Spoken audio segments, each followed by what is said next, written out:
ভারতবর্ষের প্রাচীন আধ্যাত্মিক নগরী বর্তমানের বেনারস যুগ যুগ ধরে সাধক, সন্ন্যাসী ও তীর্থযাত্রীদের কাছে এক আকর্ষণের কেন্দ্রবিন্দু। স্বয়ং মহাদেবের আশীর্বাদ পুষ্ট এই প্রাচীন নগরীতে আসলেই এক আধ্যাত্মিক অনুভূতির স্পর্শ পাওয়া যায়। এখানকার কাশী বিশ্বনাথ মন্দির, অন্নপূর্ণা মাতার মন্দির, সংকটমোচন হনুমান মন্দির, কালভৈরব মন্দির, দুর্গাকুণ্ড এবং অসংখ্য প্রাচীন ঘাট এই শহরের আধ্যাত্মিক ঐতিহ্যকে আজও জীবন্ত করে রেখেছে। বেনারসের সৌন্দর্যের প্রাণ হল পবিত্র গঙ্গা।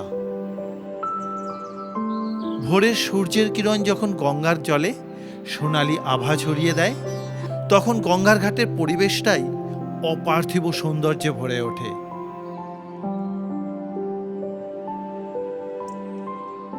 এখানকার সারি সারি ঘাট, মন্দিরের ঘণ্টার ধ্বনি, বৈদিক মন্ত্র উচ্চারণ এবং সন্ধ্যার গঙ্গা আরতির মনোমুগ্ধকর দৃশ্য আমাদের মনে শান্তি এনে দেয়। এখানকার প্রতিটি গলি যেন বহন করে চলেছে হাজার বছরের ইতিহাস, পুরাণ ও ভক্তির স্মৃতি।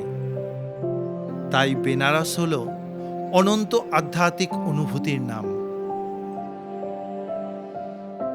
এখানে ধর্ম, ইতিহাস, সংস্কৃতি আর মা গঙ্গার অপরূপ সৌন্দর্য মিলেমিশে সৃষ্টি করেছে এক মহা তীর্থক্ষেত্রের।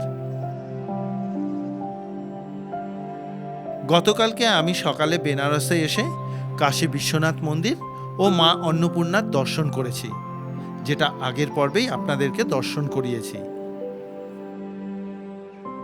আজ ঘুরে দেখব বেনারসের বিভিন্ন আধ্যাত্মিক ও ঐতিহ্যবাহী স্থানগুলো। সকাল সকাল স্নান সেরে গেস্ট হাউস থেকে বেরিয়ে পড়েছি। চলুন এখন যাই ওশি ঘাট দর্শন করতে। হাঁটতে হাঁটতে দশাশ্বমেধ ঘাটের দিকে এগোলাম। তারপরেই ঢুকে পড়লাম বেনারসের সেই বিখ্যাত সরু গলিপথে। আরও কিছুটা এগিয়ে বাঙালি টোলার মধ্যে দিয়ে এগিয়ে চললাম। পথে যেতে যেতে সাধু সন্ত থেকে শুরু করে বিদেশি ভক্তদেরও দেখতে পাচ্ছি। বেনারস শুধুমাত্র এক তীর্থস্থান নয়, এ হলো মহামিলনস্থল। দশাশ্বমেধ ঘাট থেকে ওশি ঘাটের দূরত্ব প্রায় 3 কিলোমিটার। সকালবেলা সুন্দর পরিবেশে হাঁটতে হাঁটতে এগিয়ে চললাম সেই দিকে। যারা আশি ঘাটের কাছে থাকতে চান তাদের জন্য জানাই, আশি ঘাটের কাছে কিন্তু বেশ কিছু ভালো ভালো হোটেল আছে। আরও কিছুটা হেঁটে এগোতেই পৌঁছে গেলাম ওশি ঘাটে। এই হলো ওশি ঘাট। পুরাণ অনুসারে মা দুর্গা অসুর শুম্ভ ও নিশুম্ভকে বধ করার পর নিজের ওশি বা তরবারি এই স্থানেই নিক্ষেপ করেছিলেন। সেই তরবারি এই স্থানে পতিত হওয়ার কারণে এখানে একটা ছোট নদীর সৃষ্টি হয়, যার নাম ওশি নদী। এই ওশি নদী ও গঙ্গা নদীর সঙ্গমস্থলেই বর্তমানে ওশি ঘাট গড়ে উঠেছে। এই কারণেই এই ঘাট ওশি ঘাট বলে প্রচলিত।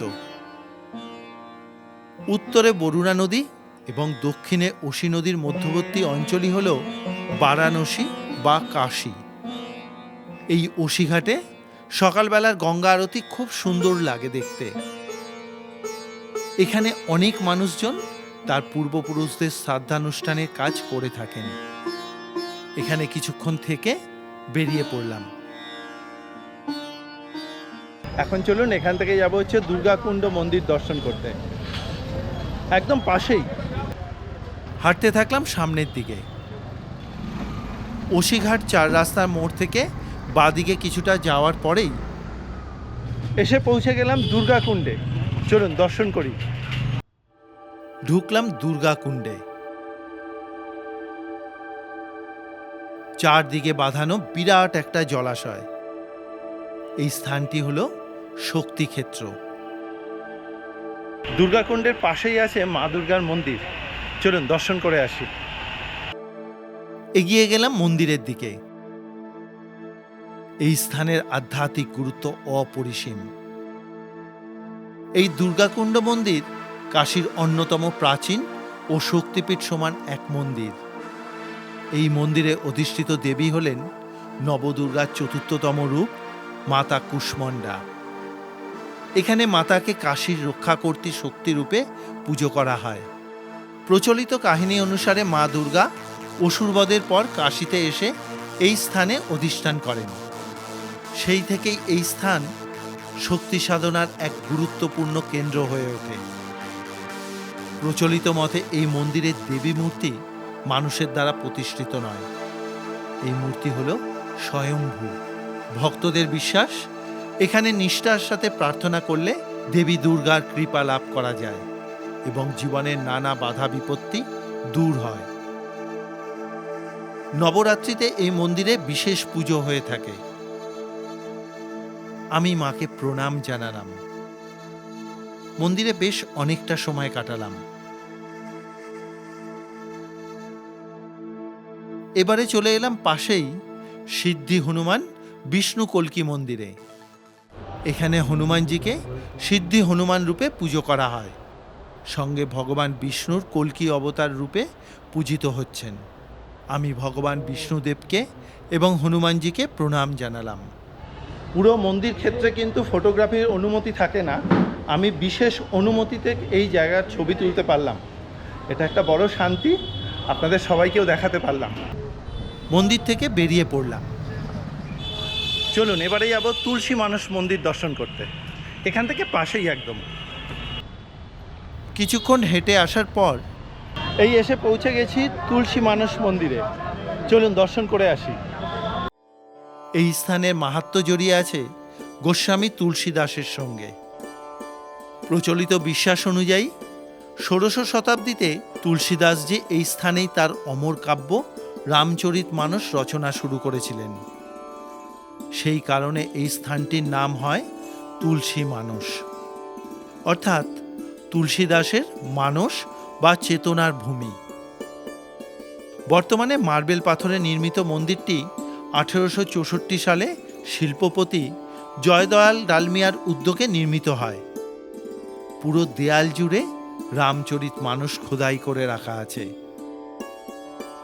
মূল মন্দিরের বাদিকে অন্নপূর্ণা মা ও মহাদেব, মাঝখানে অধিষ্ঠান করছেন প্রভু শ্রী রামচন্দ্র, সীতামাতা ও লক্ষ্মণ, আর ডান দিকে রয়েছেন লক্ষ্মী ও নারায়ণ।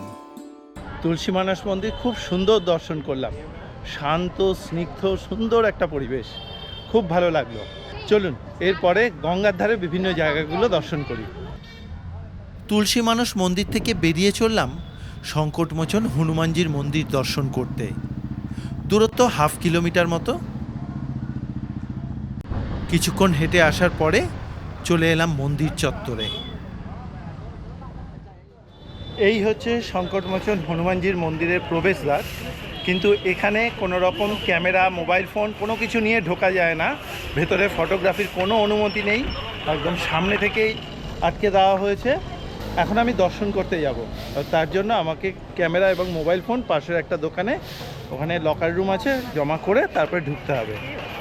কিছু করার নেই, যেখানকার যা নিয়ম সেটা তো তাই আমাদের মেনেই চলতে হবে।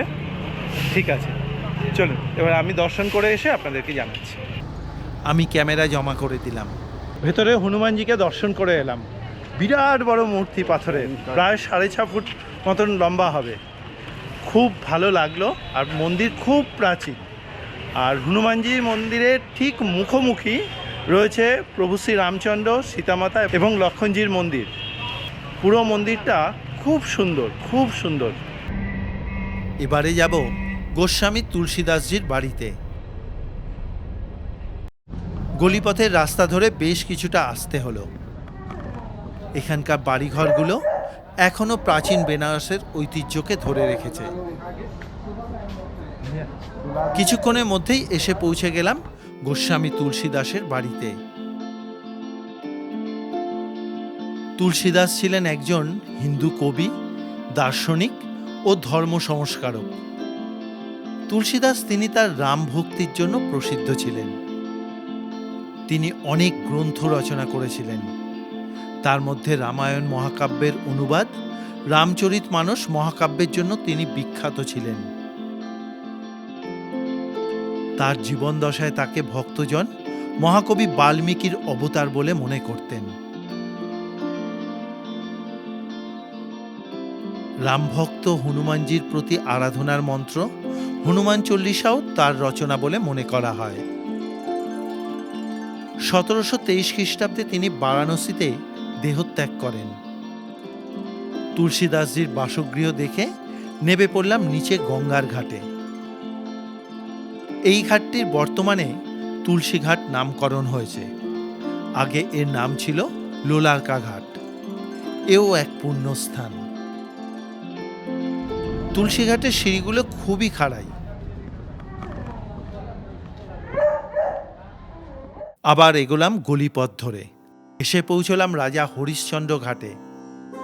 রাজা হরিশ্চন্দ্রের স্মৃতি বিজড়িত এই স্থান। মার্কেন্ডেয় পুরাণ অনুসারে ত্রেতাযুগের রাজা হরিশ্চন্দ্র ছিলেন সৎ, মহৎ ও ধর্মপরায়ণ রাজা। কিন্তু কোনো এক ঘটনায় ঋষি বিশ্বামিত্রের ধ্যান ভঙ্গ করায় তার অভিশাপে তাকে রাজ্য দান করতে হয় এবং পরবর্তীকালে স্ত্রী ও সন্তানকে বিক্রি করতে হয় এবং আরও কিছুদিন বাদে নিজে বিক্রি হয়ে এই শ্মশানের কর্মী হিসেবে মৃতদেহ দাহ করার কাজে যোগ দিয়েছিলেন। সে এক মর্মান্তিক ঘটনা। আজকের এই ভিডিও আপনাদের কীরকম লাগছে অবশ্যই করে একটা মতামত জানাবেন কমেন্ট বক্সে। এটা আমার তরফ থেকে আপনাদের কাছে একটা অনুরোধ রইল। এরপরে চলে এলাম কেদারঘাটে।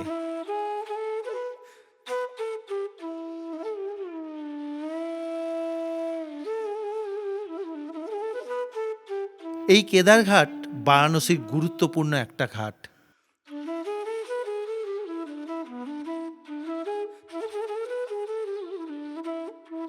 এরপরেই দর্শন করলাম ঋষি নারদের স্মৃতি বিজড়িত নারদ ঘাট। নারদ ঘাটের পাশেই আছে রাজাঘাট। এখানে বিখ্যাত রবিদাস মন্দির রয়েছে। এই ঘাটটি পিণ্ডদান ও অস্থি বিসর্জনের জন্য বিখ্যাত।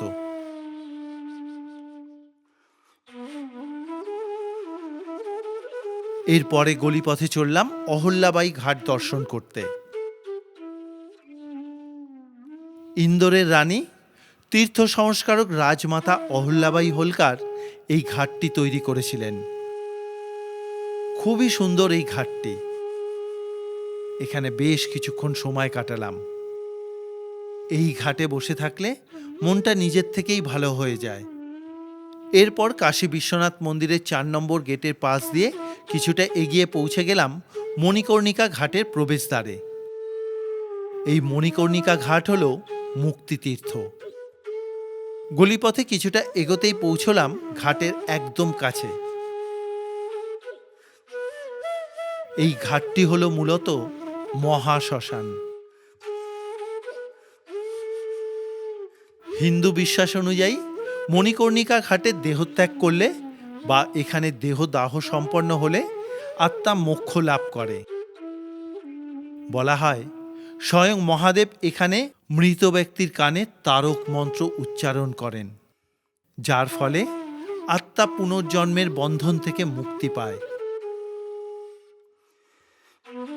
পৌরাণিক কাহিনী অনুসারে ভগবান বিষ্ণু এখানে বহু বছর তপস্যা করেছিলেন। এখানেই মাতা পার্বতীর কর্ণফুল অর্থাৎ মণি পড়েছিল। সেই থেকেই এই স্থানের নাম মণিকর্ণিকা। মণিকর্ণিকা ঘাটের চিতার আগুন কখনোই নেবে না। কথিত আছে এই অগ্নিশিখা যুগ যুগ ধরে জ্বলছে এবং এর সূচনা করেছিলেন স্বয়ং মহাদেব। তাই এই স্থানকে মহাশ্মশান বলা হয়।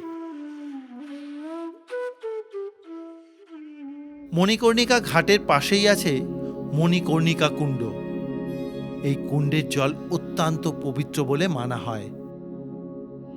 মণিকর্ণিকা ঘাটের পাশেই আছে রত্নেশ্বর মহাদেব মন্দির, যা মাতৃঋণ মহাদেব নামে পরিচিত। এই মন্দিরটি প্রায় 500 বছর আগে রাজা মানসিংহের এক কর্মচারী তার মা রত্নাবাইয়ের জন্য তৈরি করে বলেছিলেন, মায়ের ঋণ শোধ করলাম। তার এই অহংকার থেকে মন্দিরটি কিছুদিনের মধ্যে প্রায় 7 ডিগ্রি হেলে পড়ে এবং বছরের বেশিরভাগ সময় মা গঙ্গার জলের ভেতরেই থাকে। মণিকর্ণিকা ঘাট দেখে ফিরে চললাম হোটেলের দিকে। যাওয়ার পথে মা অন্নপূর্ণার দরবার থেকে প্রসাদ গ্রহণ করেছিলাম। আজকের এই বেনারসের ভিডিও আপনাদের কীরকম লাগলো অবশ্যই করে একটা মতামত জানাবেন কমেন্ট বক্সে। এটা আপনাদের কাছে আমার তরফ থেকে একটা অনুরোধ রইল। আজকের মতন ভিডিও এখানেই শেষ করলাম। আজ রাতে আমার কলকাতায় ফেরার ট্রেন রয়েছে। দেখা হবে আগামী পর্বে নতুন আর এক তীর্থস্থানে। ততক্ষণের জন্য সবাই ভালো থাকবেন, সুস্থ থাকবেন।